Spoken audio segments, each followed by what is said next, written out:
Hello everyone, welcome to my channel. Please subscribe and keep watching more details. General Hospital Friday, June 7 recap. Jake Blavs, Finn's Vard visit. Liz finds Barb in boyfriend's lap. General Hospital, YH spoilers recap for Friday, June 7, reveals that Jake Weber, Hudson West, was at the dive bar with his friends when he spotted Hamilton Finn. Michael Easton, drinking and letting Barb, Devin Ogden, cozy up to him. Although Jake started to confront Finn, his buddies helped him see that he couldn't since they'd get busted for scoring beer. Instead, Jake watched Finn leave with Barb before finding his mom at Kiev. We're told a slightly altered story and claimed he spotted drunk Finn coming out of the bar with another woman. Elizabeth thanked Jake for telling her and assured him that she could handle this. But Jake called for backup once he was alone. At Finn's place, Barb hinted about making him feel better and began kissing him. When Liz arrived, she opted to use her key instead of knocking. Once Liz opened the door, she caught Barb making out with Finn in his lap and glared at the tequila on the table. Finn seemed to be in a drunken daze as he looked up at Elizabeth following her arrival. At their apartment, Harrison Chase, Josh Swigert, and Brooklyn Quartermain, Amanda Seton, decided they'd make the Quartermain mansion too appealing for Violet Finn, Jophiel Love, to pass up by basically making it like a summer camp with the other kids in the family. That way, Brooklyn and Chase could keep Violet safe while they staged an intervention for Finn and hopefully got him in rehab. Once Brooklyn pointed out that Finn was a well-known doctor in Port Charles, she expressed concern about people noticing his behavior and spreading the news around. If Finn did something he couldn't take back, Chase worried Finn would never recover and there'd be nothing left of the brother he knew. At the Metro Court pool, Nina Reeves, Cynthia Watros, arrived to find Drew Quartermain, Cameron Matheson, ditching his shirt to join Willow Corinthos, Caitlin McMullen, and Wiley Quartermain, Byron Weaver, in the water. Nina bumped into Giovanni Giopalmieri, Giovanni Mazza, and caused a towel spill, so that made a commotion that got Wiley's attention. Wiley jumped out of the pool to greet Grandma Nina, so Drew mentioned some cream to stop the smell of chlorine that he read about in Crimson. That gave Nina a topic to talk to Willow about, so they had a chat as Nina offered some of the products she still had on hand. Although Nina worried about coming on too strong, Willow didn't mind and let her know their encounter was nice before she left with Wiley. Meanwhile, Trina Robinson, Tabiana Ali, talked to Gio about Jocelyn Jack's Eden McCoy, awful former stepfather being the reason Joss and Dex Heller, even Hofer, weren't together, though she was hoping they could find their way back. Gio got a bit uncomfortable since Uncle Sonny was his benefactor and had been good to him, so Trina acknowledged that there were a lot of different strong opinions about Sonny Corinthos, Morris Vennard. After Gio mentioned Trina's strange reaction when they first met, he wondered if they'd met before. Trina explained that if she squinted and looked at Gio just right, he reminded her of someone she used to be close to. Gio fished for updates on why Trina wasn't close to that someone anymore, so she admitted he died and rushed off looking emotional. Jocelyn noticed and worried Gio had done something wrong, but Trina downplayed it and acted like sometimes her grief over losing Spencer Cassadine, Nicholas Alexander Chavez, just got triggered. As for Dex, he had a flirty conversation with Jocelyn and ultimately asked her out to dinner, so she looked surprised over the invitation. General Hospital spoilers say Dex will hope for a romantic reunion soon, but our predictions hint that there could be more bumps in the road. At General Hospital, the atmosphere was thick with tension and anticipation on Friday, June 7. The day began with Jake Weber, eager and anxious, spilling the beans about his latest discovery. His eyes wide with the innocence and naivety of youth, Jake found himself at the center of a whirlwind of emotions. Earlier that day, Jake had been on a routine errand downtown when he stumbled upon something unexpected.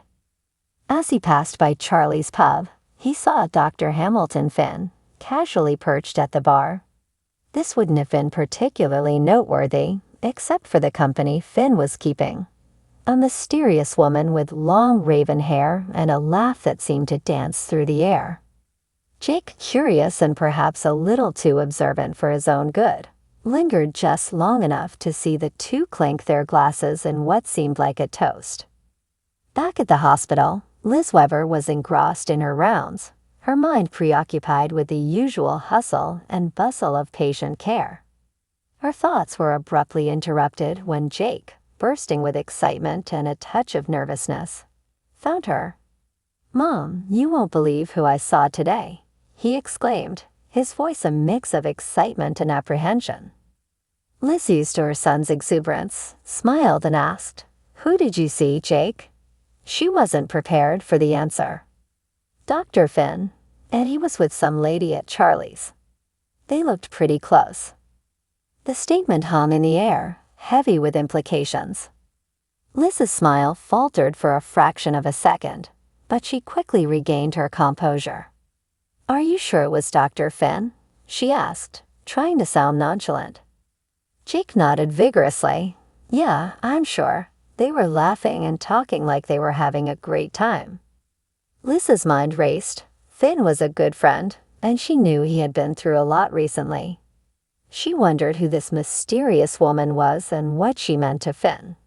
But there was no time to dwell on it now. She had patients to attend to and a full day ahead of her.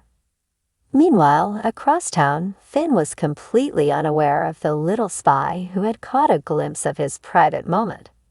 He had been meeting with Rebecca, an old friend from his college days. Rebecca had recently moved to Port Charles and had reached out to reconnect. Their meeting had been a pleasant distraction from the chaos of the hospital and his tumultuous personal life. They laughed over old memories and shared stories of where life had taken them since those carefree days.